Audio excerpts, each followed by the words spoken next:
In this presentation, we will be discussing dyslexia in the general education classroom.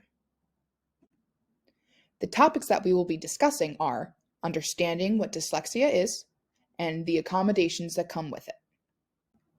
Understanding dyslexia. Dyslexia is something that often gets misinterpreted. It is believed to be simply seeing letters and words backward, that is a learning disability that can be outgrown, and that it is a visual issue. This is not the case. Dyslexia is described as difficulties with accurate or fluent word recognition and by poor spelling and decoding skills. Dyslexia affects 1 in 5 people.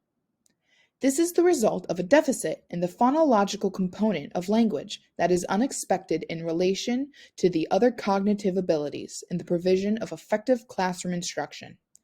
Those who struggle with dyslexia face lower reading comprehension, reduced reading experiences, a lack of vocabulary, and a lack of background knowledge.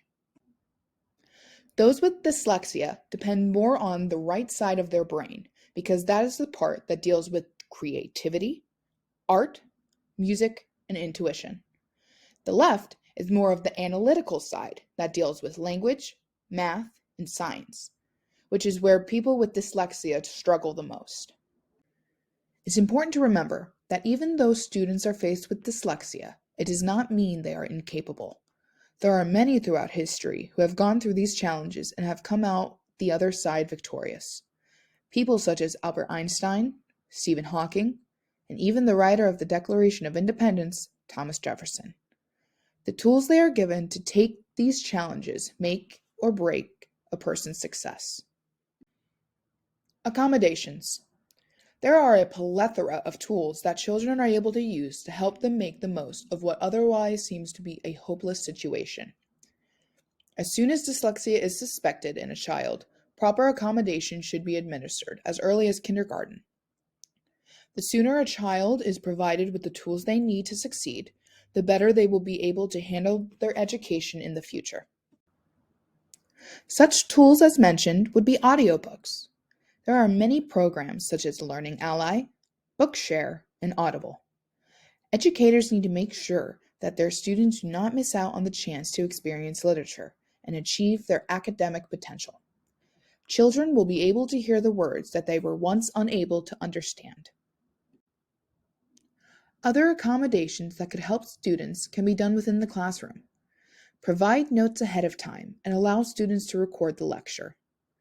There is a device called LiveScribe, where the person is writing on the LiveScribe paper and they are able to record what they are saying as they write with a special pen. And it also takes pictures of the paper as they are writing. Allow students to verbally respond to open-ended and essay questions. Dyslexia affects the students' writing just as much as their reading. Don't require students to read out loud unless they volunteer or have had the time to practice. Remove time limits from testing and other timed situations. Don't take off points for spelling errors. Focus more on the correctness of the content. Give multiple opportunities for success. If a student excels exceptionally in a particular area, give them the chance to showcase that skill.